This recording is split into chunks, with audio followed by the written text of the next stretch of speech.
நியாயமா நிர்மலா? உனக்கு நியாயமா இது? பொறுமையா பேசு. என்னத்த போய் பொறுமையா பேசுறது? கையில காசு இல்ல, தொழில இப்படி பண்றது. தங்கச்சங்கிலி கொண்டு போய் பேங்க்ல வச்சா சரி, கொண்டு போய் வட்டி கட்டிட்டு வரலான்னு போனா அவன் அசல கொண்டு வந்து கூட நகையை திருப்பி வைன்னு சொல்றான். நான் அந்த அளவுக்கு இருந்தா நான் இருக்கு உங்க அப்பா கூட கொண்டு வந்து காசு கொடுக்க போறாங்க? கூலி வேலை செஞ்சு பாக்கிறதுக்கு அந்த கஷ்டம் எல்லாம் தெரியும். அடுக்குமா நிர்மலா இது? அடுக்குமா நிர்மலா இது? என்னமா ஆச்சு? நைட்டு மகளமா தையல் மிதிச்சிருக்கிறியா நீ? அம்மா நான் ஒரு பொருளாதார மேகமா. நல்ல மேகப்பா நீ. வாரம் முழுக்க வேலை செஞ்சு 2500 சம்பளத்தை அந்த முதலாளி பேங்க் அக்கௌண்ட்ல தான் போடு வேண்டாம். சரி அதான் சரி போ. காலையில எடுத்து அந்த எடுக்கலான்னு போனா அந்த அட்டை தூக்கிட்டு போனா பேங்க்ல 1700 தான் இருக்குது. என்ன ஏதுன்னு பதறி ஓடி போய் மேனேஜரை கேட்டா மினிமம் பேலன்ஸ் இல்லைன்னு சொல்லிட்டாங்க. உனக்கு கூலிக்காரன் கஷ்டம் என்னன்னு தெரியுமா? முதல்ல ரைடு கிளம்பிட்டு ரைடு போறாங்க. ரைடு 70 கிலோமீட்டர் போகணும் இந்த வண்டியில. ஏன் நீ தான் கார் வச்சிருக்கிற? கார் வச்சிருக்கிறேன் தான் பேரு.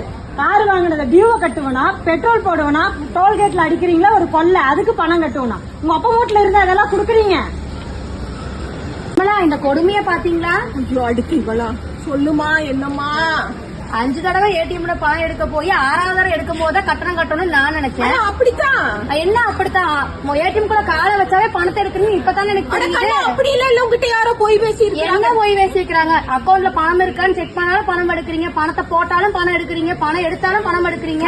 அதாவது டிரான்சாக்சன் தானே நீ அக்கௌண்ட்ல செக் பண்ண. என்ன உங்க அப்பா வீட்டு காசு ஆகுது? பணத்தை கஷ்டப்பட்டு சம்பாதிக்கிறவங்க அதோட அருமை தெரியும். உனக்கா தெரிய போகுது?